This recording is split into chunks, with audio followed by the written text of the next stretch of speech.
በስመ አብ ወወልድ ወመንፈስ ቅዱስ አሐዱ አምላክ አሜን።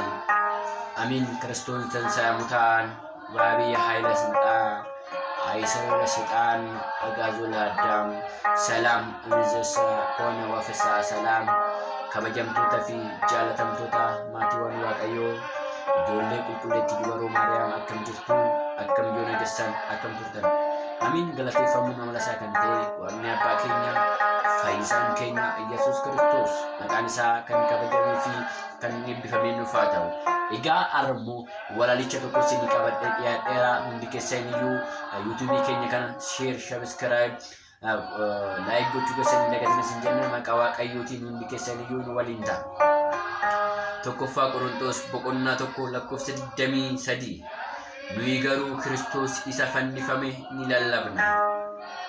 Yaa ilma Waaqayyoo isa du'a mo'ee yakkaa ni godheef mukatti rarra'ee qoodaa ni dhiphadhuuf ofiisaa xumuree awwaala koo diigee du'arraa na fure awwaala koo diigee du'arraa na fure.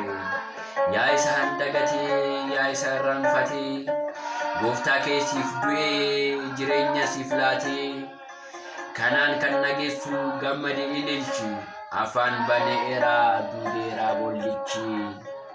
Dafqa dhiigaa roobsee bilisa nu baasee karaa du'aa irraa walaba nu baasee fannoo isaa nuuf ta'e ragaa bara baraa isaatu dhiigee kaffalee oolaa ta'e araaraa.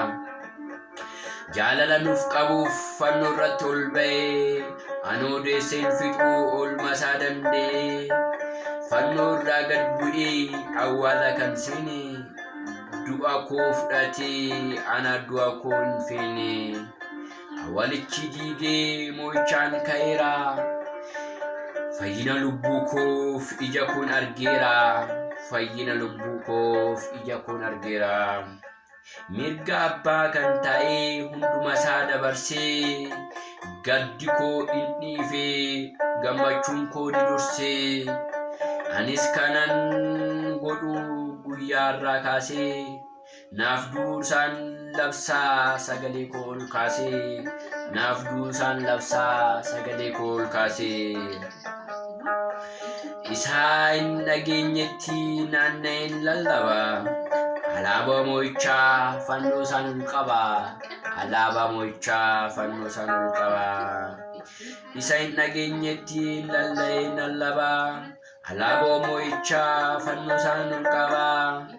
Kan inni argate akka isaa ta'e reefuu nu badhaa bakka jiruun ka'ee sagalee gatee kan biraa simadhee bo'icha fannoo irraa maal ofan dagadhee bo'icha fannoo irraa maal ofan dagadhee. Lammaffaa fannootti anaan dabarseen laadhu isinis naaf du'ee gongumaan dagadhu isa naaf du'ee si gongumaan dagadhu. Yuunaan kan nagee boodas naqqaanessu kanaafan yaadadhaa madaasaa kaleessaa. Abeet yaa addunyaa yaa ishee gooftaan beekne maaf du'aatii deemtaa maaliif of hin eegne maaf du'uuti deemtaa maaliif of hin eegne. Qalbii jijjiirradhu mootummaa isaa dhaaltaa yoo garaa jabaattee abiddichatti galtaa yoo garaa isaa jabaattee abiddatti galtaa. Har'a sittan himaa yaa nama dhageeyyi dhaloonni raftee jirtu adaraa dammaqii gaaf tokko nu gaafata isa nuuf dhiphatee qaraanii yoo fannootti isa nuuf rakkate. Anaaf jedhee dhuftee ol gubbaa waaqarraa silaa cubbuu kootiif ofiin daraaraa. Anaaf dhiphachuu koo tasaa hin irraanfadhu anaa jedhee hin quufu baraan ulfaadhu anaa jedhee hin quufu baraan naaf ulfaadhu.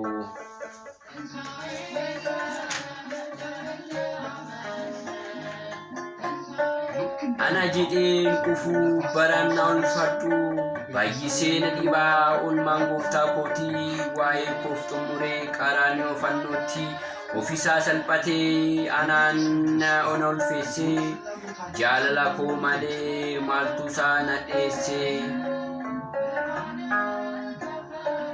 Amin. Kan nu wala leessisee arraan nu maqaan isaan galateeffamuuf kan itti himee dhufaata. Waswaata Lexaabeer.